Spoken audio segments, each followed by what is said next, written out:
सहाफी को न्यूट्रल रहना चाहिए। तो न्यूट्रल तो जानवर होते हैं। आप बाइस तजिया करते हैं, ये मुनाफकत मेरे से नहीं हुई। आप गेस्ट को बुलाते हैं, आप उसके साथ पर्सनल हो जाते हैं। हम ये दीवार के साथ खड़े हैं, अब आप लोग आपस में प्रोग्राम करें। पाकिस्तान के अर्नब गोस्वामी बनने की कोशिश कर, अब तुम चुप करके बैठ जाए। तो आपने पलवशा के साथ किया। ज्यादातर लोगों ने कहा कि इमरान खान ने ठीक किया, पलवशा ने गलत किया, लेकिन मैं कहता हूं कि मैंने ठीक नहीं किया। आप पाकिस्तान में इंडिया स्टाइल की जर्नलिज्म करना चाह रहे मैं इस पे बात नहीं करना चाहता, लेकिन कटारा है तो इसमें बात करनी पड़ेगी। हैं। मरियम बीबी और बिलावल से मसला क्या?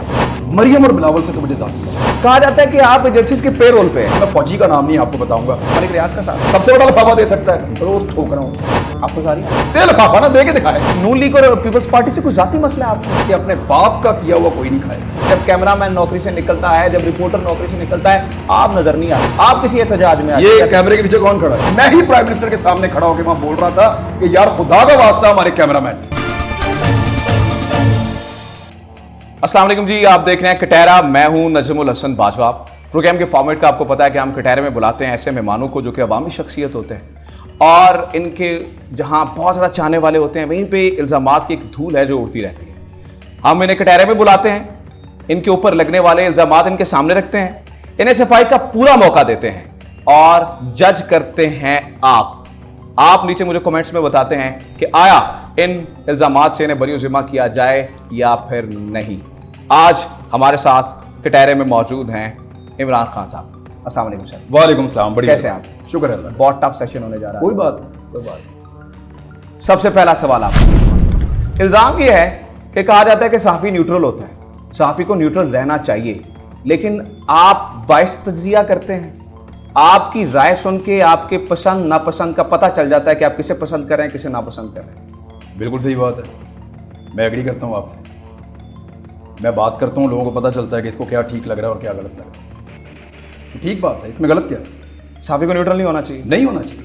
सहाफी को बाइस्ड होना चाहिए। और न्यूट्रल तो जानवर होते हैं, इंसान तो न्यूट्रल हो ही नहीं सकता। आपके सामने एक चीज आती है, एक इशू होता है, उसमें एक पहलू गलत होगा और एक ठीक होगा। आपकी नजर में एक पहलू ठीक होगा, एक गलत होगा। आप सही और गलत के बीच में न्यूट्रल कैसे हो सकते हैं? मुमकिन ही नहीं है। मैं तो ऐसा नहीं करता, ये मुनाफकत मेरे से नहीं होती। मुझे लगता है ये गलत है तो फिर मैं कहता हूं गलत है। मुझे लगता है ठीक है तो मैं कहता हूं ठीक है। सहाफत की वो किताबें जिन्हें हमें ऑब्जेक्टिविटी सिखाई है वो गलत झूठ कैसे? लिखा हुआ है, धोखा दे रहे हैं, बेवकूफ बना रहे हैं। दुनिया में कहीं और ऑब्जेक्टिविटी हो नहीं। ही नहीं सकता सर, हो ही नहीं सकता। कैसे वो, मैं आपको बताता हूं, किसी वाकये को आप मैक्सिमम न्यूट्रल क्या हो सकते हैं? जनाब वो ये कह रहा था, वो ये कह रहा था, वो ये कह रहा था। आप किसी दूर इलाके से सफर करके आए आज से 4 सदियां पहले, और आप अपने लोगों को बता रहे हैं जनाब मैं वहां गया था, फलाने ये क्या, फलाने ये क्या, वो आपसे एंड में पूछेंगे आपकी फाइंडिंग्स क्या है, आपको क्या लगता है सही क्या था। एंड में आपको बताना पड़ता है जनाब मुझे ये लगा कि ये बात ठीक है। आपको फैसला करना पड़ता है। अल्लाह ने आपको शऊर दिया है, इंसान बनाया, अशरफुल मखलूकात बनाया है। ये नहीं हो सकता कि आपके सामने एक सफेद रंग पड़ा हुआ और एक काला रंग पड़ा हुआ है और आपका मैं न्यूट्रल हूं, मैं नहीं बताऊंगा ये कह रहा है सफेद है, ये कह रहा है काला है। ठीक, आप अपनी राय देंगे और राय ना दी ना, मजा नहीं आएगा जीने का, बताना पड़ेगा आपको। लोगों को बताना न्यूट्रल नहीं होता, न्यूट्रल बकवास है। न्यूट्रल कुछ नहीं होता। आपके ऊपर इल्जाम है कि आप पाकिस्तान के अर्नब गोस्वामी बनने की कोशिश कर रहे हैं। आप गेस्ट को बुलाते हैं, आप उसके साथ पर्सनल हो जाते हैं। जो आपने पलवशा के साथ किया, वो लोगों ने उसके ऊपर, बहुत सारे लोगों ने आपका साथ भी दिया, लेकिन बहुत सारे लोगों ने ये कहा कि आप पाकिस्तान में इंडिया स्टाइल की जर्नलिज्म करना चाह रहे हैं। और फिर जब आपको पता चला कि अब लोग खिलाफ हो जाएंगे, आपने ये कहा कि ये लोग तो मुझे बड़ी देर से धमकियां दे रहे थे। देखिए मैं आपको ये बताता हूँ, पलवशा वाला मामला ऐसा नहीं है जिसपे मैं फख्र करूँ। मैंने कुछ ऐसा नहीं किया जिसपे मैं फख्र करूँ कि मैंने बहुत अच्छा काम किया, और मैंने कहीं ये कहा भी नहीं कि मैं बड़ा खुश हूँ ये करके। आप देख लें, निकाल लें, लोगों ने बड़ा अप्रिशिएट किया। 99 कई लोगों ने क्या किया, इसके ऊपर सर्वेस करवा दिए कि इमरान खान ठीक है या पलवशा ठीक है। देखा मैंने, किसी जगह पे भी 85% लोगों ने मेरे ही साथ दिया है। 85% ये सबसे कम वाली रेशो आपको मैं बता रहा हूं। 80% से नीचे तो आपने भी नहीं देखा होगा। ज्यादातर लोगों ने कहा कि इमरान खान ने ठीक किया, पलवशा ने गलत किया, लेकिन मैं कहता हूं कि मैंने ठीक नहीं किया। मेरा ये नहीं बनता था करना जो मैंने किया, और मुझे उस पर फख्र नहीं है। और अभी आपको मैं बताता हूं जो उसके बीच में हुआ। देखिए ये पलवशा का ना एक तरीका वारदात है, वो ये कर रही थी काफी अरसे से एंकर्स के साथ, के जाते ही एंकर को दीवार के साथ लगा दो। एंकर को जाके देखें, मैं आपको बताता हूं, पॉलिटिकल पार्टी अगर आपको कोई कहे ना कि आप गलत हैं, आप झूठे हैं, तो उसका इंपैक्ट नहीं होता। लेकिन अगर कोई जर्नलिस्ट आपको ये कहे ना कि जनाब आपकी ये बात गलत है, उसका इम्पैक्ट पब्लिक में बहुत ज्यादा होता है। ये इस बात को फील कर रहे थे। पीटीआई वाले भी ये करते हैं, पीएमएलएन वाले भी ये करते हैं, और पीपल्स पार्टी वाले भी ये करते हैं। ये पलवशा ने पहली दफा नहीं किया, ये मेरे साथ 2 दफा पहले हो चुका है। काशिफ अब्बासी की लड़ाई हुई थी मुसद्दिक मलिक साहब के साथ, उन्होंने भी उन पे ये इल्जाम लगा दिया था। ये इल्जाम आपको ना पिंच करता है जाके, यार मैं सवाल कर रहा हूं, ये मुझे कह रहे हैं कि तू पार्टी बन गया। उन्होंने बाद में जो स्क्रीनशॉट दिए ना, अगर वो आपको लगता है नहीं, पहले मेरी बात ये वाली मुकम्मल हो जाए, उस पे आते हैं। उन्होंने क्या कहा होगा मुझे पता है, उन्होंने मुझे भी कहा था, सबसे पहले मुझे ही कहा था।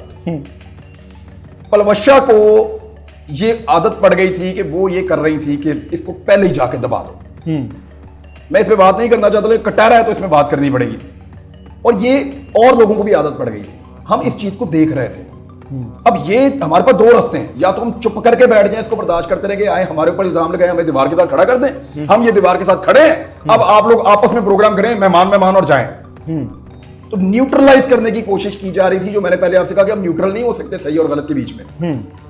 उस्मान बुज़दार के खिलाफ जो मैं अब कर रहा हूं, तो सवाल है मेरा, अब सुने ना, अब मुझे कहें पीपल्स पार्टी वाले, जो मैंने शहबाज शरीफ के खिलाफ किया है, तब मुझे क्यों नहीं बोलते पीपल्स पार्टी वाले। लेकिन जब मैं पीपल्स पार्टी के खिलाफ करूंगा तो वो कहेंगे जनाब आप बाइस्ड हो गए, दूसरी पार्टी के साथ जाके मिल गए। तो ऐसा नहीं होता, कभी आपको गर्म हवा आती है, कभी ठंडी आती है, और ये खबरों के साथ होता है, हालात के साथ होता है, वाकयात के साथ होता है। उस दिन जब ब्रेक आई, ये सारा एपिसोड हो गया, जिसपे मैं बहुत खुश नहीं हूं, लोग बहुत खुश हैं, मैं खुश नहीं। प्रैक्टिकली मेरे 10 साल के करियर में दूसरा वाकया बताएं ऐसा। आपके मेरे 10 साल के करियर में अगर आपको दोबारा आपको वो मौका मिलता कि उसे रिवाइंड कर सकते, तो आप इससे बचने की कोशिश करते। जो हो गया, मैं आपको बताऊं, मैं उससे खुश नहीं हूं, लेकिन जो हुआ ठीक हुआ। ये भी मैं आपको कह रहा हूं कि जो हुआ ठीक हुआ, अच्छे के लिए होता है, लेकिन मैं उससे खुश नहीं। ठीक है, क्योंकि मेरा ये तरीका नहीं। देखिए 10 साल हो गए मुझे पलवशा के साथ प्रोग्राम करते हुए, तो 15 साल हो गए मुझे जर्नलिज्म करते हुए। ऐसा वाकया तो पहले नहीं हुआ। मेरे सख्त सवालों के ऊपर बाद मुझे मुअत्तल किया गया इदारों से, मुझे नौकरी से निकालने की धमकियां दी गई, मुझे घर बैठा दिया गया कई दिनों तक। मैं सवाल पूछता रहा, लेकिन ऐसा नहीं हुआ कभी। ये जरूर हुआ मुझे प्रेस कॉन्फ्रेंस से उठा के बाहर निकाल दिया। इन्हीं पार्टियों ने कई दफा मुझे उठा के प्रेस कॉन्फ्रेंस से बाहर निकाला, तब तो कभी किसी ने नहीं पूछा, तो मैंने पहली दफा उठा दिया सबको तकलीफ। अब सुने, पलवशा का मुझे फोन आया, अच्छा, ब्रेक में। अच्छा, पलवशा ने जब मुझे फोन किया तो मेरी छठी, इसने मुझे कहा कि ये मेरी रिकॉर्डिंग कर रही। अच्छा, उन्होंने मुझे गुस्सा दिलाने की कोशिश की, और मैंने उनसे कहा देखें बीबी 10 साल तक तो ऐसा नहीं हुआ ना। जो आप कह रही हैं, हो सकता है आपको लग रहा हो आप ठीक है। ये बताया नहीं आपने पहले कहीं पे? मैं कहां बताऊंगा। हाँ, मैंने उन्हें कहा जो आप कह रही हैं आपके ख्याल में वो ठीक होगा, जो मैं कह रहा हूं हो सकता है मुझे लग रहा है मैं ठीक हूं, लेकिन क्योंकि आप एक खातून हैं और मैं जरा थोड़ा सा ज्यादा बोल गया, तो मैं उस खातून से दिल आजारी की माजरत चाहता हूं। तो उन्हें बड़ी मायूसी हुई कि रिकॉर्डिंग से काम चला ही नहीं। उसके बाद उन्होंने क्या किया, पलवशा ने मेरे चैनल के अंदर आरिफ हमीद भट्टी साहब को फोन किया, और यहाँ कोई क्लिप चल रहा था बहुत खिलाफ उनके, वायरल जा रहा था। उन्होंने कहा जी उसको डिलीट करवा दें। अच्छा, रिक्वेस्ट करके उन्होंने कहा। अच्छा, उन्होंने रिक्वेस्ट करके कहा कि इसको डिलीट करवा दें। आरिफ हमीद भट्टी साहब ने गुडविल में कि चलो यार एक झगड़ा हुआ टीवी के ऊपर, खत्म हो जाएगी बात, उन्होंने डिलीट करवा दिया। उसी रात को पलवशा ने, मेरे पास सारे सबूत हैं, मैं उस चक्कर में जाना नहीं चाहता, उन्होंने उसी रात को मेरे खिलाफ एक सोशल मीडिया पे कंपेन शुरू कर दी। ठीक है, और चैनल के खिलाफ भी शुरू कर दी। वो सुबह तक जो है वो टॉप ट्रेंड बन गई। हाँ बिल्कुल। अच्छा, वो अब रात के टाइम आपको पता है जरा ट्विटर पे कम लोग होते हैं, दिन को ज्यादा होते हैं, तो रात को अगर आप कोई कंपेन चलाना चाहें तो थोड़ा बहुत मैनेज करके आप कर लेते हैं, उसको ट्रेंड में ले आते हैं। बार वो टॉप ट्रेंड पे चली गई, जैसे भी गई। कई मेरे मुखालिफ लोग थे, उन्होंने भी बड़ी बगलें शगलें बजाई कि पता नहीं क्या हो जाएगा। सुबह को मुझे, मैं फजर की नमाज के बाद बैठा हुआ था, कुछ चीज पढ़ रहा था। अच्छा, और मुझे एक बच्चे का फोन आया उसका यूनिवर्सिटी से। अच्छा, मैं कहीं लेक्चर देने गया हुआ था वहां से। सर फलां जगह आप आए थे लेक्चर देने के लिए, हम वहां पे थे। मैंने कहा जी बच्चे आपके खिलाफ ट्रेंड चल रहा है। मैं कहा किधर चल रहा है? स्क्रीनशॉट भेजा। और मैंने कहा खाना खराब, ये तो मेरे चैनल के खिलाफ चल रहा है। अच्छा, ये क्या हो गया? उसने कहा ये ट्रेंड आपके खिलाफ चल रहा है, तो सर मैं आपके हक में ट्रेंड चलाने वाला हूं। अच्छा, मैंने कहा दफा करो यार, चक्करों में ना पड़ो। अच्छा, ये अभी खत्म हो जाएगा, सुबह हो जाएगी, सुबह होगी, नए ट्रेंड आ जाएंगे, निकल जाएगा बीच में से। उस बच्चे ने आई एम इमरान रियाज के नाम से एक ट्रेंड चला, बिल्कुल चला। वो 2 दिन टॉप ट्रेंड रहा, फिर उसके दुरुस्त रहा। तो अल्लाह ताला की जात है जो इज्जत देने वाली है आपको। तो फिर आप मुझे अर्नब गोस्वामी के और भी 6-7 इस तरह के कैरेक्टर है, और जो मर्जी आप कहते रहे मुझे। अच्छा, बस इसके ऊपर बड़े सवाल है, लेकिन चूंकि टाइम कम है, मुझे अगला सवाल करना है आपसे। कहा जाता है कि आप एजेंसीज के पेरोल पे हैं, आप ताकतवर हलकों के पेरोल पे हैं। इसकी मिसाल यूं लीजिए कि जब कराची ऑपरेशन चल रहा था, अभी ऑपरेशन चल ही रहा था, तो आपने एक ट्वीट कर दी कि missing person are in action, और उसके बाद वो ही ट्रेंड बन गया। अभी चल रहा था ऑपरेशन, आपने कैसे तहकीक कर ली, आपने कैसे उसको जो है ना वो प्रमोट कर दिया, और उसके बाद फिर वो टॉप ट्रेंड चला? मैं बताता हूं, मैं आज से कुछ अर्सा पहले नहीं, चंद साल पहले, अब मैं फौजी का नाम नहीं आपको बताऊंगा वरना वो फंस जाएगा। मैं गया बलूचिस्तान, वहां मुझे उन्होंने एक आदमी दिखाया और उस आदमी से उन्होंने मेरी बात करवाई। अच्छा। उस आदमी ने बहुत सारे कत्ल किए थे। अच्छा। वो ऐसा शूटर था कि चलती मोटरसाइकिल से चलते हुए आदमी के सर में गोली मारता था वो। अच्छा। और मुझे पता है क्योंकि मैं शिकारी हूं, ऐसे सर में गोली मारना जो है ना वो खाला जी का भाड़ा नहीं है। मैं शिकारी हूं, मैं ये शूटिंग कंपटीशन में भी जाता हूं, तो मुझे पता है कि पिस्टल से फायर करना और चलती हुई बाइक से पिस्टल से फायर करना और निशाने पे अच्छे खासे 5 फुट के आप टारगेट पे नहीं मार सकते, और वो सर में गोली मारता था डायरेक्ट। अच्छा। और उस आदमी ने दर्जनों लोगों को कत्ल किया हुआ था। मैं उस आदमी से मिला, उसने सारा बताया कि जी मैं कैसे बंदे मारता था, इंडिया ने मेरी ट्रेनिंग की थी, मैंने इस तरह मारा पंजाबियों को, ऐसे मारा पठानों को, मैं यहाँ पे बलोचों की और दूसरे कौम परस्तों की लड़ाइयां करवा रहा था। उसने मुझे सारा कुछ बताया। और उसके बाद ना उस फौजी ने, जो मेरा दोस्त था, मेरे हाथ में एक लिस्ट पकड़ाई मिसिंग पर्सन। अच्छा। बंदे का नाम भी उसमें था। अच्छा। हाँ जी, दुरुस्त। तो आपने फौरन उस दिन मेरा ईमान पक्का हो गया था कि आपको नहीं पता कि अफगानिस्तान में 12 कैंप बनाए गए थे मुशर्रफ के दौर में इंडिया की जानिब से पाकिस्तान में हालात खराब करने के लिए। यहां से जितने लोग, जब ऑपरेशन होता था, जब ये देखें जरा नक्शा समझें आप, ये इतना सादा नहीं जिस तरह आपने कह दिया एजेंसियों का पेरोल। ये उस तरफ अफगानिस्तान है, इस तरफ पाकिस्तान है। केपीके में जब ऑपरेशन हुआ कबाड़ी इलाकों में, तो ऐसा नहीं हुआ कि लोग सारे डिस्पर्स होकर इस तरफ आ गए। कुछ लोग बॉर्डर क्रॉस करके अफगानिस्तान चले गए और वहां से चमन के रास्ते बलूचिस्तान में आए, क्योंकि उनको वो रास्ता छोटा पड़ता है। हम इस बात को ऐसे नहीं समझते, हमें लगता है पाकिस्तान यहां से आएगा, डीआई खान यहां से यूं जाएगा यूं जाएगा यूं जाएगा बलूचिस्तान, नहीं, उनको अफगानिस्तान वाला रास्ता छोटा पड़ता है। और अफगानिस्तान में बैठे भी हैं वो, उनके कबाइल दोनों तरफ है। वो यहां से वहां गए, 1-2 दिन वहां गुजारे, वहां से वो ट्रेवल किए, वहां से चमन से अंदर बलूचिस्तान आ गए। मेरे बहुत सारे दोस्त हैं और मैं खुद पश्तून हूं और मेरे फैमिली मेंबर्स हैं। उन लोग बताते हैं कि जनाब जैसे ही हम बॉर्डर क्रॉस करते थे, हमें हाथों हाथ लेते थे इंडियंस। अच्छा। हमें अपने कैंपों में ले जाके हमें बेहतरीन खाना खिलाते थे, फिर हम में से वो बंदे अलग करते थे जो फौज को गाली देने वाले होते थे, और उनमें से चुन के वो दहशतगर्द बनाते थे और उनको लाके यहां पे लड़ाते थे। वो ये पता करते रहते थे वो कौन है जिसका कोई रिश्तेदार मरा है इस ऑपरेशन में, आपका कोई मरा है, आपका कोई मारा गया, वो ये पूछते थे बार बार इंडियंस। ठीक है। और जिसका कोई मारा गया होता था उसको अलग कर देते थे। ठीक है। दावत दी, खिलाया पिलाया, बात की, उसे कहा बड़ा जुल्म हुआ आपके साथ। दाढ़ियों वाले एजेंट, अच्छा, वो आपको उकसाते थे आपकी एजेंसीज के खिलाफ, आपकी फौज के खिलाफ, फिर उनको इस्तेमाल करते थे। आपके जीएचक्यू पे हमला नहीं हुआ, आपकी मस्जिद पे परेड लाइन वाली पे हमला नहीं हुआ, क्या आपके आईएसआई के दफ्तर पे हमला नहीं हुआ, क्या आपके एफआईए पे हमला नहीं हुआ, एसआईए पे हमला नहीं हुआ, लाहौर हाई कोर्ट में पुलिस पे हमला नहीं हुआ, जगह जगह पे आप। एक हफ्ता ऐसा था कि जिसमें 40 अटैक हुए थे पाकिस्तान में दहशतगर्दी। ये मैं 2008 की बात कर रहा हूं, मैं रिपोर्टिंग कर रहा था, मेरे से ज्यादा कौन जानता है।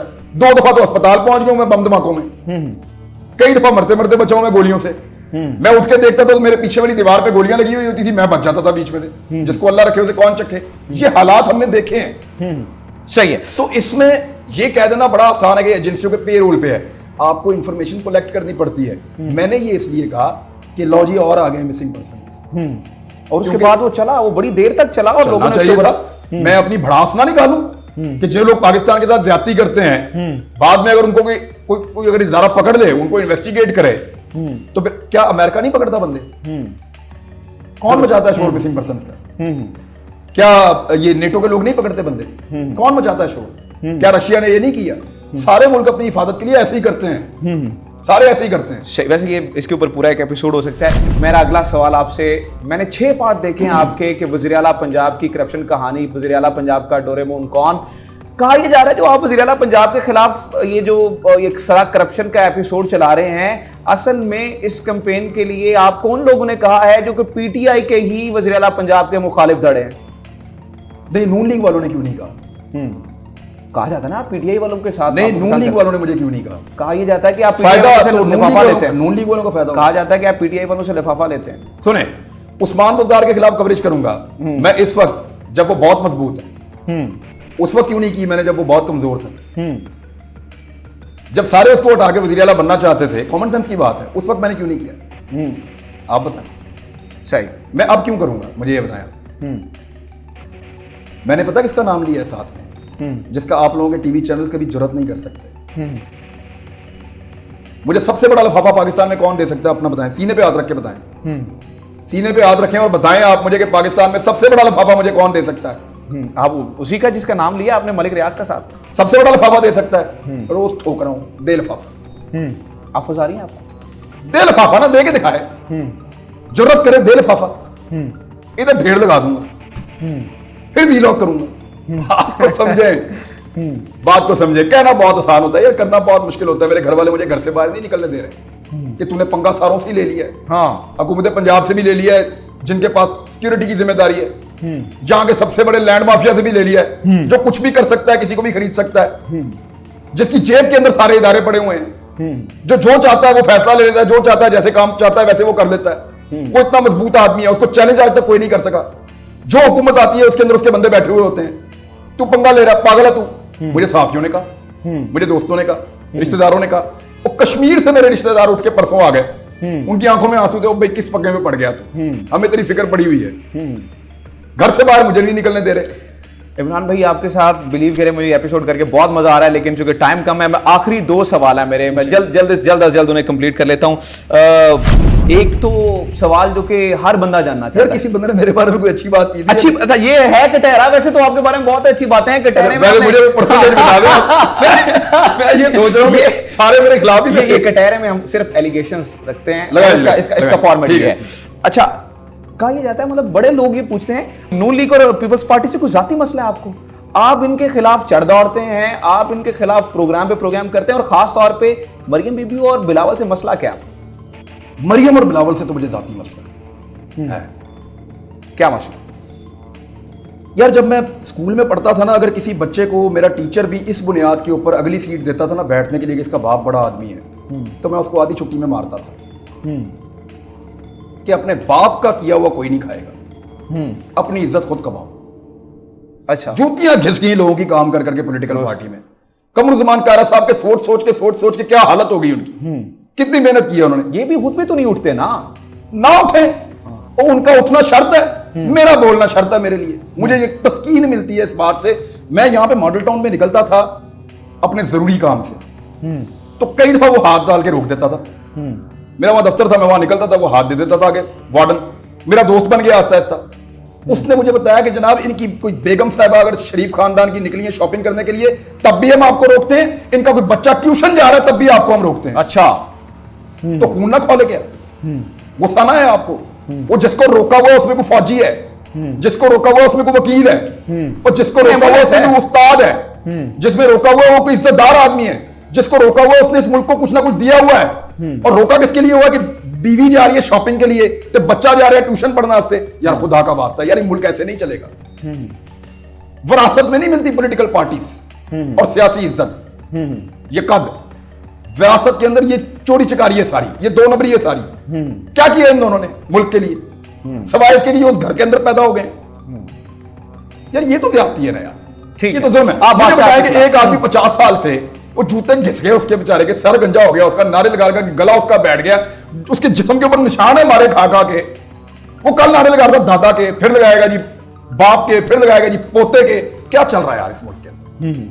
गुलाम है हम। अगर गुलाम है ना तो फिर सारे होंगे, मैं नहीं। मेरा मसला है जिस दिन इमरान खान का बच्चा भी आएगा ना ये काम करने के लिए, उस दिन उसके साथ भी यही करो। ठीक है, आखिरी सवाल, आप जुल्म के खिलाफ बोलते हैं, आप जालिम के खिलाफ आवाज उठाते हैं, आपके अपने सहाफियों का, आपके अपने वो छोटे वर्कर्स का आपसे गिला ये है कि जब इन्हें नौकरियों से निकाला जाता है, जब कैमरामैन नौकरी से निकलता है, जब रिपोर्टर नौकरी से निकलता है, आप नजर नहीं आते हैं, आप किसी एहतजाज में आते हैं। ये कैमरे के पीछे कौन खड़ा है? कैमरामैन है ना। इससे पूछें कि प्राइम मिनिस्टर ने जो सहाफियों के साथ आखिरी मुलाकात की थी, कोई एक आदमी वहां पे लड़ा था इनके हकूक के लिए? जरा जो प्राइम मिनिस्टर की सहाफियों के साथ आखिरी मुलाकात थी ना, उसको निकालें और निकाल के सुने, वहां सिर्फ एक आदमी था जो इनके हकूक के लिए लड़ा था, बावाज़े बुलंद, और बाकी उसको चुप करा रहे थे कि कोई और बात कर लेते हैं। लेकिन वो पूरी लड़ाई लड़के आया था, वो ये आपका खादिम है। मैं ही प्राइम मिनिस्टर के सामने खड़ा होकर वहां बोल रहा था कि यार खुदा का वास्ता हमारे कैमरामैन, खुदा का वास्ता हमारे छोटे वर्कर्स, मैं इनके बारे में बात करके आया था और सैकड़ों लोगों ने मुझे शुक्रिया के मैसेजेस भेजे थे। अच्छा, मैं और क्या कहूंगा आप। दुरुस्त। इमरान खान आज हमारे साथ कटहरे में मौजूद थे, हमने इल्जामात इनके सामने रखे, इन्हें सफाई का पूरा मौका दिया। आप डिसाइड करेंगे, नीचे मुझे कमेंट्स में बताएं कि क्या